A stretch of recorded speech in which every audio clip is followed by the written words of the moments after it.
and welcome to The Real Spill with Jay.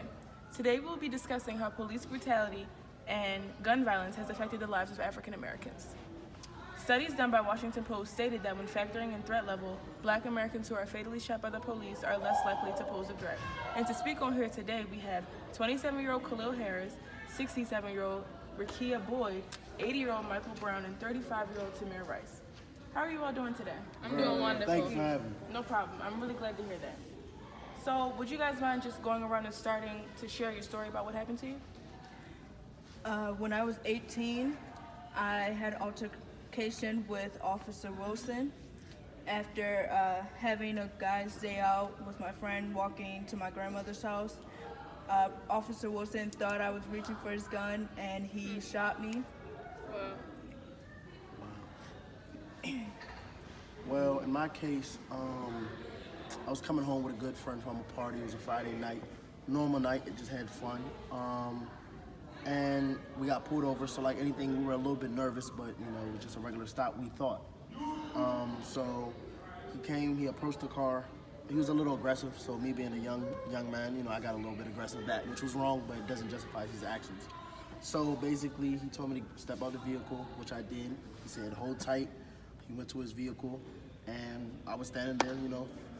Like 3 minutes later, I opened the door to, you know, ask my girlfriend Star if she was okay. So I opened, and I said, the last thing I remember was, "Star, you okay?" And I heard a boom, and then my body went cold, and I woke up in the hospital. And then that's when I came to and realized I had been shot. When I was 12 years old, I was at a park playing with my toy gun, and two officers came to check out the scene. They thought that I had a real gun, and they shot me. I mean, that's terrible. My story was when I was about 22 in West Side Chicago. We were at Douglas Park partying. There were a few drinks, but like I said, we were 22, so it was legal.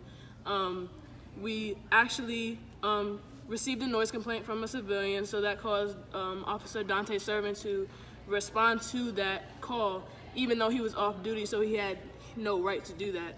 And he approached my group and asked my friend Antonio Cross, did he have any drugs, only assuming that he had drugs because he was Black. And my friend Antonio automatically got defensive and said, "Get your crack-headed ass out of here," which was rude. But that caused Dante to fire blindly 5 times at me and my friends. Wow. One shot striking me in the back of my head and just putting me in a coma. Wow, so all victims of gun violence is what I'm hearing. Yes, ma'am. Tamir, I'm aware that you requested special accommodations coming on the show today. Can you tell us a little bit about that? Well, after being shot in the torso, I was left paralyzed from the waist down. Wow, brother. Wow. I'm sorry. Thank you. So how did you feel knowing that you were paralyzed because of police brutality? I felt like justice hasn't been served because neither Officer Loman or Garnback have received criminal charges against them and their unlawful actions. So, Michael, how about you? Did you receive any type of justice from the situation? I don't believe I have any justice. My family received $1.5 million in settlement, but no justice was served because Wilson was not guilty. I mean, in my case, you know, I can relate to like all you guys' cases. I really feel like justice wasn't served. The cop wasn't found guilty. I was portrayed as a thug, as a drug dealer, you know. So justice was really not served, and I just wanted to let that, you know. Rakia, how about you? Well, the officer was found not guilty, and while he was at trial, I was in my coma. So hearing that from my family just truly broke my heart. It literally was, the incident is so simple. I mean, with all of our cases, we get shot. That's the end, and for them to be found not guilty is really like Heartbreaking. Heartbreaking, exactly.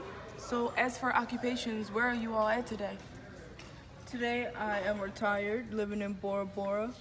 After my company skyrocketed, I own a air conditioner repair company. Started at the age of 22. Wow. Well, I'm a retired United States veteran. Wow. A couple years after the incident, you know, I decided why not protect those who couldn't protect themselves. Right. You know, so I served 8 years in the United States Army, and right now, you know, I'm just enjoying the rest of my life. I am now a founder of the Better Men, Better Days Foundation, where I am teaching men to be better men in the Black community. Wow, That's amazing. That's amazing. amazing, my brother. Yeah, and I actually became chief of police in Chicago. So Okay. yeah. I'm sorry. I'm sure everyone is wondering, how could you become a police? How could you join the field of work that almost costed you your life? And that is actually an amazing question, and I do get that a lot. I thank you for asking it. And I felt as though my incident really dragged me down into a depressing and dark stage of my life. And the only way I was going to get out of it if I made a difference. And I prayed a lot, you know. I felt alone, so God was talking to me, and He told me to start from within. You know what I'm saying? So me being wronged by a police officer, that drove me to be a police officer, you know what I'm saying? Not just a police officer, the head of the police officer, so that I can, you know, tell my subordinates to do the very best they can and just make, you know, just promise to protect themselves. Actually experienced a stunt in my hair growth because of the shooting. Yes, ma'am. Beautiful hair, beautiful curve. Oh, thank you so much. I really appreciate that because, like I said, it is very embarrassing and very traumatic for me because knowing my hair will never grow past this length is, you know, just really surprising. And actually, the way the bullet was implanted in my brain, I needed to get a chunk taken out. Wow. And that experience caused me to have many seizures, and I will experience that for the rest of my life. And that also caused me to be really not on my own anymore. My family I have caretakers. They have to really take care of me because I just can't really do much on my own. Wow, that is very, very touching. So, Michael, the accusations put against you after the shooting were that you robbed a convenience store hours before. Do you have any take on that?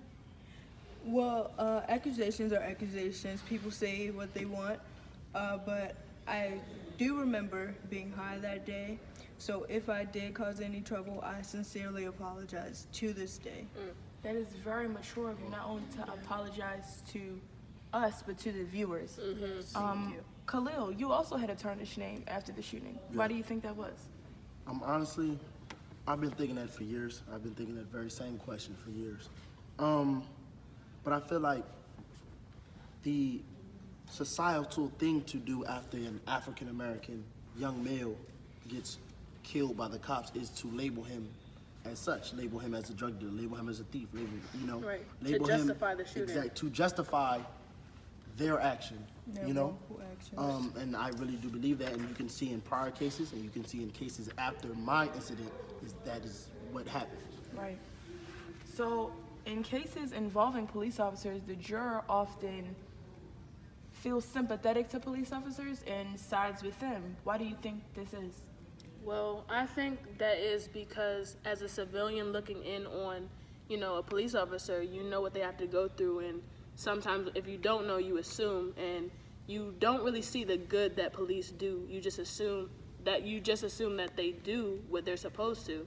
So when an officer is caught in an injustice or in a situation that doesn't seem right, jurors seem to believe that it's just one mistake. You know what I'm saying? They don't think of it as, they don't belong in that field. They just assume that one time they made one mistake, and that's not the case at all times. Right. So, a tragedy that I'm sure has scarred you all. Do you consider this as a burden or something that you've let go? This is definitely a burden to me, something I will never let go. Moving to Bora Bora was supposed to help me cope, which it has, but this feeling, it's like struggling. Right. In my case, I would say it was a burden. You know, I did let go, but it is always the memory of it, you know? Right. I feel like when something burdens you, you know, if you let it control you, then you'll never move past it. I've moved on, I've accepted it, God blessed me with more life, right?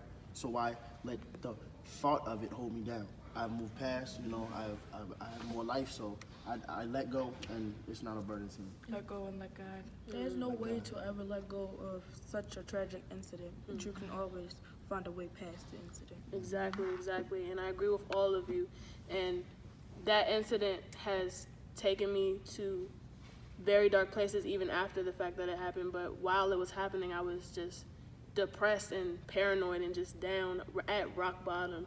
But, you know, the best thing about rock bottom is that there's nowhere to go but up. And that's exactly where I see myself going. Every single day I'm getting past that incident, and every single day I'm talking about it.